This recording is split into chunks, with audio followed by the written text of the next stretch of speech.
All right, welcome back, everybody. So today we're going to be talking about some fight news, some other stuff that's been going on recently, and we'll just touch on a few things. So the first thing I wanted to talk about, the most recent thing, Jalen Turner retiring. I believe it was after UFC 313. He lost Ignacio Bahamondes, and he ultimately retired, which is kind of a major bummer. I was always really high on Turner. I did bet against him in this particular matchup, but I've backed him many, many times, and I've both won money and lost money on him. But I think he's an awesome fighter. He's only 29 years old. He's huge for lightweight. And I kind of would have rathered him going up to welterweight. Take a year off because you're still only 29. Take a year off, bulk into welterweight properly because you're 6'3". You're tall enough to be a light heavyweight. You'd still be taller than some of the guys there. So bulk up to welterweight, take a year off to do it properly, get real filled in, and then go do your thing at welterweight, similar to what Sam Patterson did, except I think Turner is even more skilled than Sam Patterson. I think he can 100% compete at welterweight. So it's a bummer that he retired, but I also understand, we can't know what's in their heads. We can't know what's in the fighters, what they're feeling. We have no way to know. And I'm sure he's been going through it. He's been having some hard times, is what it appears to be based off of his interviews. He said he's been thinking about retirement since the UFC 300 loss to Renato Moicano. I can understand how that was quite disheartening. It looked like he was going to get a walk-off knockout in the first round. He made a mistake and didn't follow up, and then ended up getting finished himself and lost a really big fight and a really probably the biggest card in the last decade. If we're talking about just hype and the buildup of UFC 300, maybe not decade, I'm definitely exaggerating there, but at least in the last, I don't know, 5 years, it was a big deal, and he lost on a big deal of a card. So I could see how that affected him. And it seemed like he was going to give it one more go with the Ignacio Bahamondes fight, and it just didn't work out his way. So it sucks that he's retiring. I think that's a blow for the sport. I think that's a blow for the fans because he's always in exciting fights. I don't think you can ever come up with one single boring Jalen Turner fight because he doesn't have them.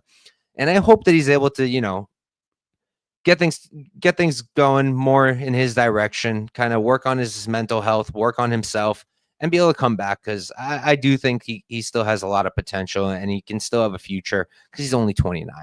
But then moving on, what else is there? Jeremy Stevens is back.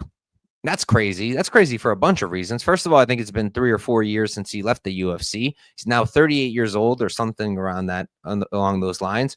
Fought for PFL. Didn't really have a great run there. And then got signed, whatever you want to call it, to the GFL draft, which is still a mystery if that's going to actually happen or not. Because so many fighters who got drafted have had fights since, or it's been a whole mess. That's a whole nother video for a whole nother time. I still have high hopes for GFL just because I want it to happen, but it doesn't seem like it will, but I want it to happen. But now with Jeremy Stevens re-signing with the UFC, I feel like GFL is not happening. But that's why I don't think anybody expected him to come back. And they signed him back to fight what's his name? Mason Jones?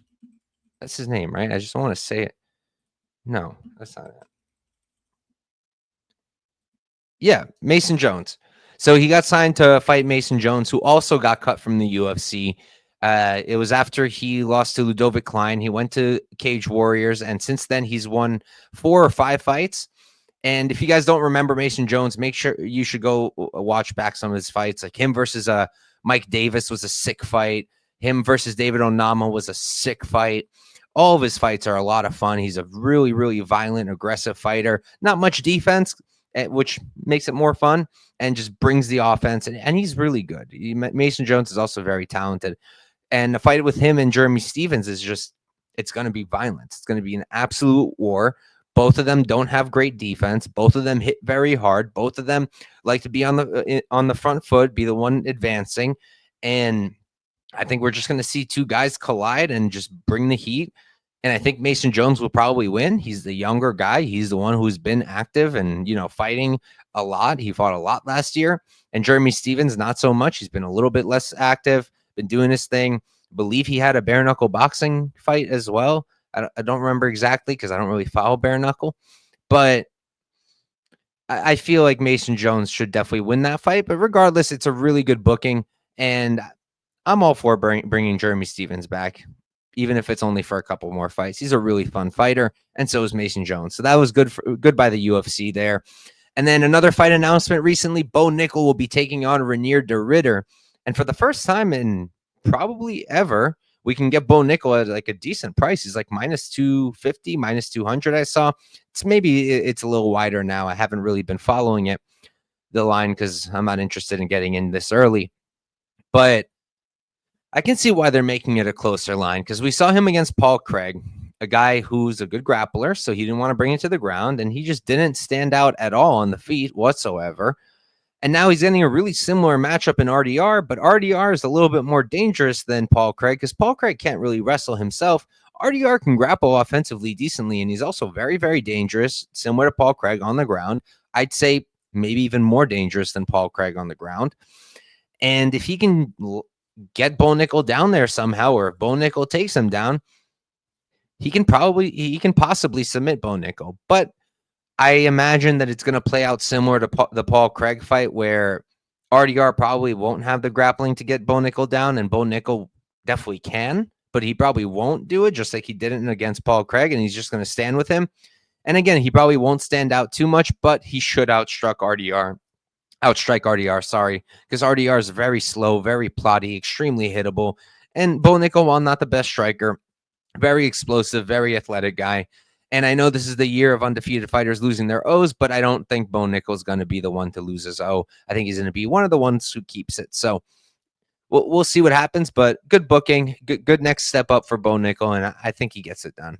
After that, last thing to talk about, we got Holloway versus Poirier rumors. It's not an official fight at all, not announced as far as I know.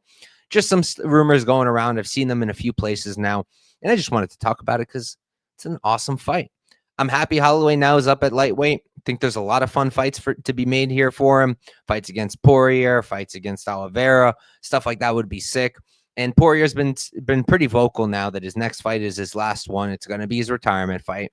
What better way to go out than having a war with Max Holloway? Like, that's a fight I want to see. It's a rematch, granted, but it's a fight I want to see. And this time around, I feel like Max is more of a natural lightweight. He looked a lot more like a natural lightweight in the Gaethje fight.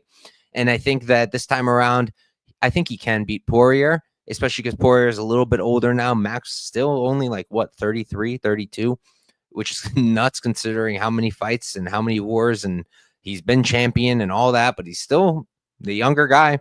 And I think I would pick him to win. Now, I'm extremely biased, as you could tell by all the Max stuff behind me, but yeah, awesome fight. I think that's a really good retirement fight for Poirier if you don't do Poirier versus Topuria, which is another option, I believe. But I think it's going to be Max versus Poirier from what I understand, and it makes logical sense to me. It's a fight I'd love to see, and I think we're going to get to see it before Poirier is done. And that's it, guys. Thank you guys for tuning in, and I will catch you next time.